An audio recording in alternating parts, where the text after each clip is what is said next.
Assalamualaikum warahmatullahi wabarakatuh. Nama saya Budi Hermawan, NIM 2902150040. Prodi Akuntansi. Asuransi. Definisi asuransi. Asuransi merupakan sebuah lembaga yang didirikan atas dasar untuk menstabilkan kondisi bisnis dari berbagai resiko yang mungkin terjadi, dengan harapan pada saat resiko dialihkan ke pihak asuransi, maka perusahaan menjadi lebih fokus dalam menjalankan usaha. Jaminan yang diberikan oleh pihak asuransi adalah pembayaran klaim kepada nasabah. Adapun pengertian asuransi menurut KUHD, Kitab Undang-Undang Hukum Dagang, Pasal 246 adalah asuransi atau pertanggungan adalah suatu perjanjian dengan mana seorang penanggung mengikatkan diri pada tanggung dengan menerima suatu premi untuk memberi penggantian kepadanya karena suatu kerugian, kerusakan atau kehilangan untuk keuntungan yang diharapkan yang mungkin akan dideritanya karena suatu peristiwa yang tak tertentu.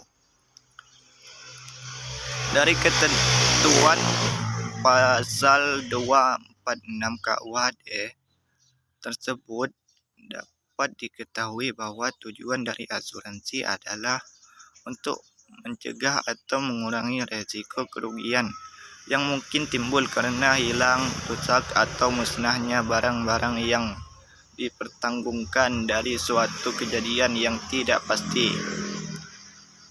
Dengan perkataan lain, pada prinsipnya masyarakat menjadi nasabah asuransi adalah untuk mengurangi risiko yang pasti terjadi dan risiko yang mungkin terjadi di kemudian hari dengan cara pertanggungkan risiko tersebut.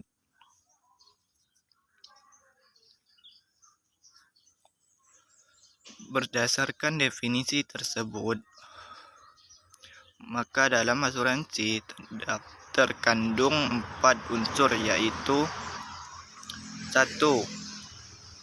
Pihak tertanggung insured yang berjanji untuk membayar uang premi kepada pihak penanggung sekaligus atau secara berangsur-angsur.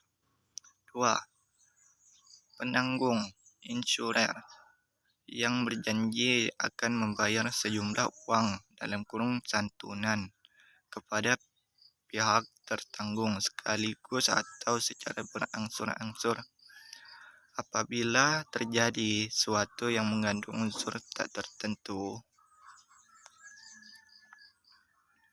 3. Suatu peristiwa accident yang tak tertentu (tidak diketahui sebelumnya). 4. Kepentingan interest yang mungkin akan mengalami kerugian karena peristiwa yang tak tertentu. B. Manfaat asuransi.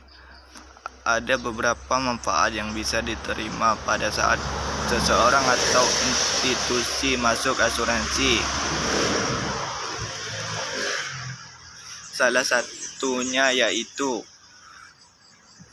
asuransi mampu berperan sebagai penetralisir resiko. Pengertian penetralisir resiko adalah pada saat resiko terjadi dan semakin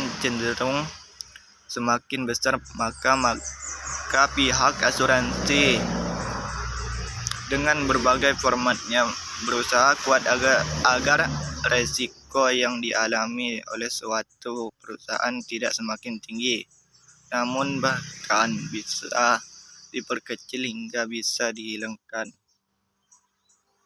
Namun yang perlu diingat bahwa usaha untuk menghilangkan resiko hingga mencapai titik nol adalah sangat sulit. Namun dengan adanya lembaga asuransi, diharapkan risiko tersebut lain berada pada titik terkecil. Bagi beberapa pihak, selalu saja ada usaha-usaha yang kuat untuk benar-benar menghilangkan risiko, yaitu dengan memasukkan dan menerapkan berbagai formula yang ditentukan atau kreatifan.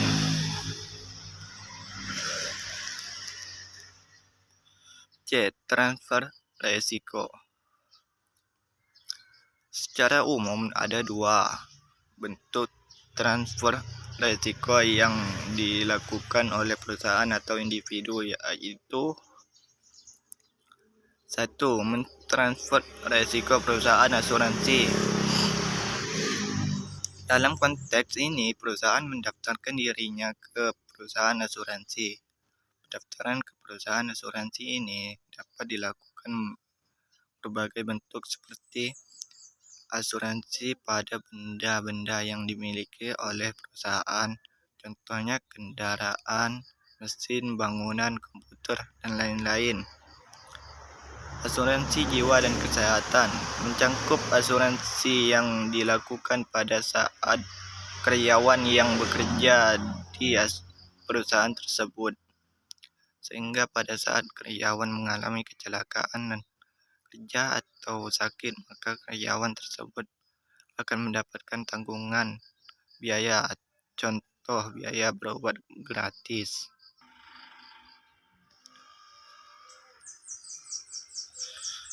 2. Mentransfer resiko ke perusahaan non-asuransi. Dalam konteks ini, perusahaan akan memindahkan sejumlah resiko yang akan dialaminya ke perusahaan lain.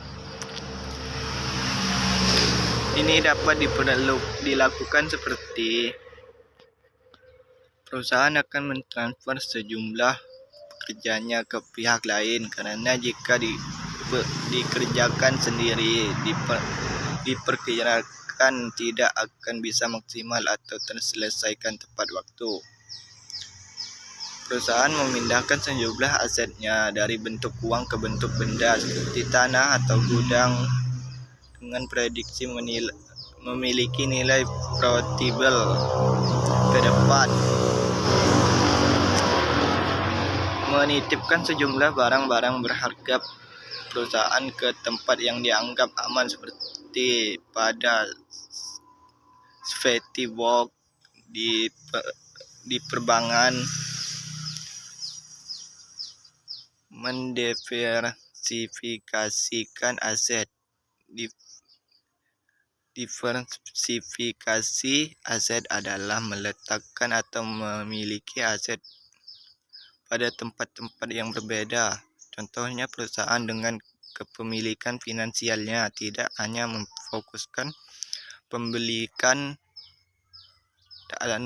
dan pemilikan aset hanya pada suatu jenis saja, seperti membeli obligasi perusahaan,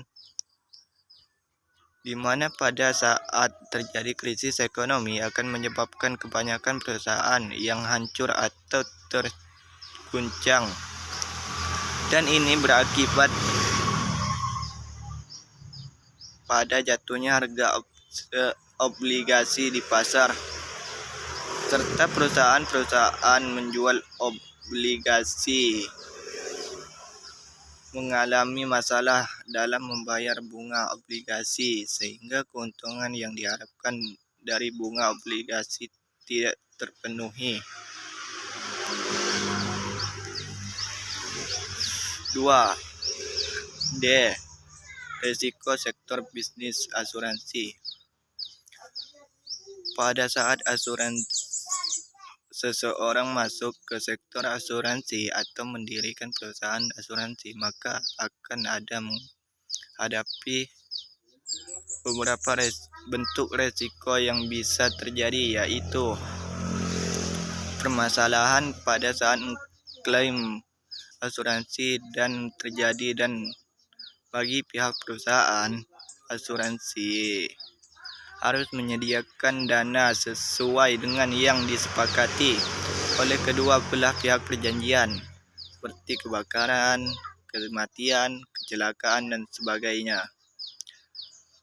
Jika perusahaan asuransi membuka kantor di kawasan yang berdekatan dengan gunung berapi, bencana tsunami, dan rawan gempa, maka pada saat terjadi bencana gunung berapi dan sebagainya akan menjadi persoalan, karena klaim asuransi yang harus dibayarkan adalah bukan suatu atau beberapa perusahaan atau juga individu saja.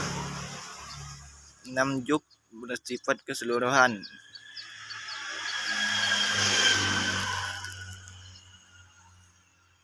Asuransi jiwa. Salah satu jenis asuransi yang banyak diminati adalah asuransi jiwa. Polis yang dikeluarkan oleh perusahaan asuransi jiwa dapat diklasifikasi ke dalam 4 jenis. 1. Perlindungan asuransi murni terhadap risiko kematian. 2. Paket yang berdiri dari perlindungan asuransi jiwa dan wahana bagi program-program pensiun. 3. Asuransi terdapat risiko kehidupan (anuitas), terutama dirancang bagi program-program pensiun. Dan 4. Wahana yang berorientasi pada investasi murni (dalam kurung seperti warrant investment contracts).